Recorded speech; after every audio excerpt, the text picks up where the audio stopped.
say 17-year-old Tyrese Oliver was experiencing muscle spasms and cramps after football practice last Tuesday. Say they never imagined the condition could prove life-threatening. He was cramping up real bad. He was having like cramps in his stomach and in his legs. That's all that we could tell at that point, though. A starting guard of the football team, Oliver collapsed at home several hours after his final practice. His family removed him from life support early Monday after several days in the hospital. They believe the team may have died from a potentially deadly condition known as overhydration after reportedly drinking 4 gallons of water and Gatorade during and after practice. Okay, tragic. So water can be toxic. And that is indeed the issue.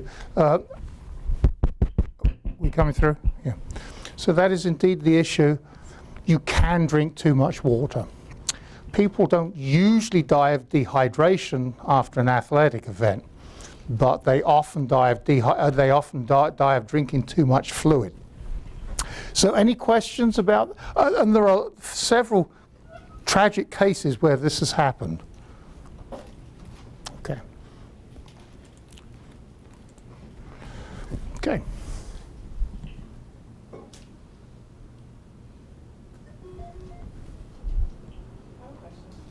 Yeah. Oh gosh. So the question is, what is considered too much? Obviously, it depends on your hydration status and the amount of the exercise. So it varies according to the individual. But you can be sure that if you drink enough fluid to bring the concentration of your plasma down drastically, then that's too much. So if you have a plasma sodium that dilutes out from 140 down to 120, you're in jeopardy, okay? So you can't really tell just by saying, thou shalt not drink more than three gallons, thou shalt not drink more than 4 gallons. You kind of, it's situational. It depends on the size of the person, how much exercise they're doing. And we'll talk about another case like that. But I promised you that we do a case every hour. So we're on page 1 of Body Fluid Compartments. 2-year-old male presents to the ER with a 2-day history of vomiting and diarrhea. Mother reports no wet diaper in the past 12 hours. On physical examination, the patient looks dry with sunken eyes and dry mouth. Heart rate's a little fast, blood pressure's a little low. And the blood chemistry.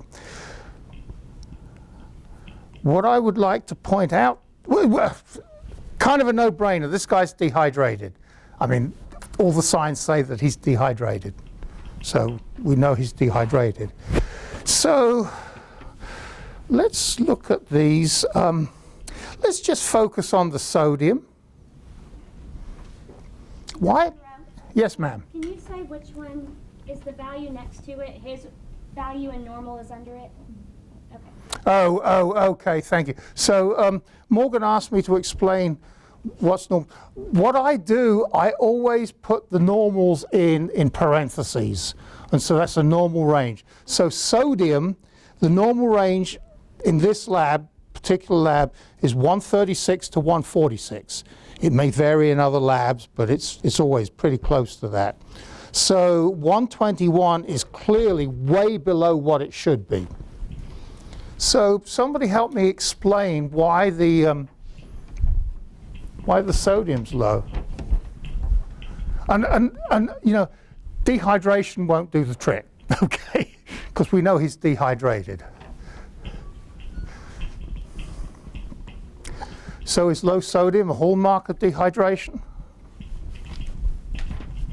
Does the sodium follow the water?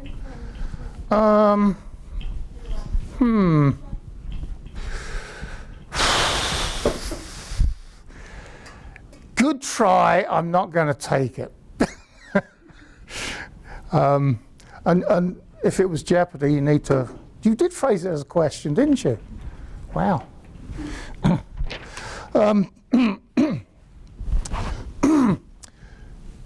Let me be more simple.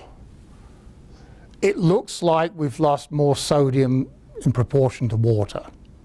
So we know we've lost water, but we've lost more sodium in proportion to the amount of water that was lost. And hence this. So the question is, could sodium go up? Sure it could. So we'll talk about that in a second case at the end. So what are you going to do for this guy? Help? Fix him? Fluids, yeah. Okay, good. Got any thoughts as to what kind of fluids? Okay, so I've got one answer, slightly hyperosmotic. And that's not a bad concept.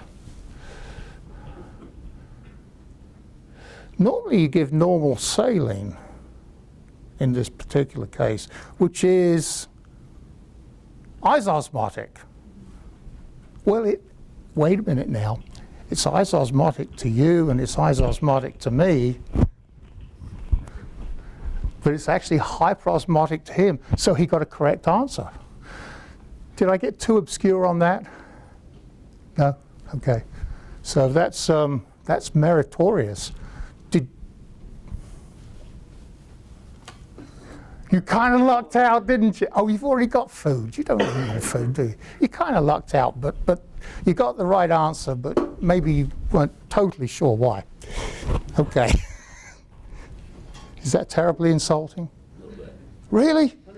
I'm sorry, man. He says you're smart.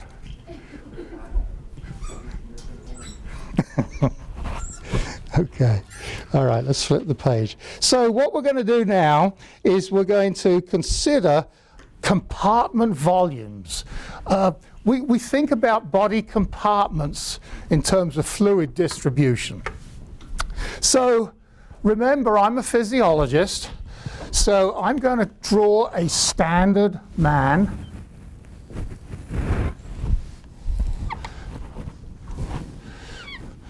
This is the intracellular fluid, and this is the extracellular fluid. Do I need to spell those out? Okay. And so, okay. Now he really is a man, right? Okay. Physiologists aren't very smart. They like to simplify everything. Within those compartments, you've also got another division,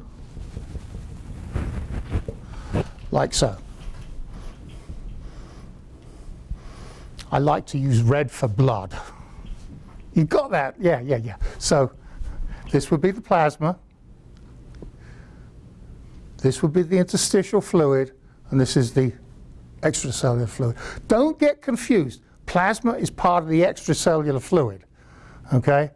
But the extracellular fluid's divided up into interstitial plus plasma. Yes? Okay.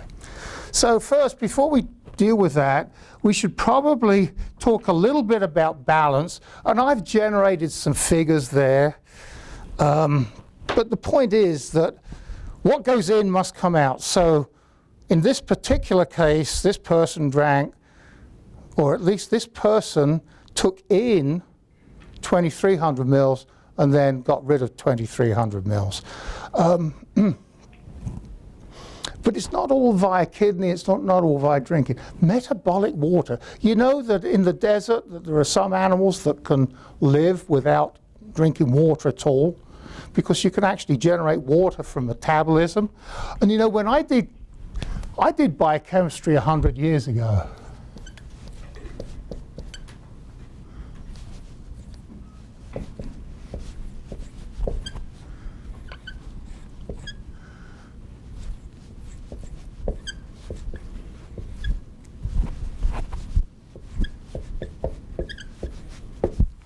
that was plus third, and you probably went into a little bit more detail, right? Okay. So, but the point is that that's kind of a synthesis of intermediary or energy metabolism. and it generates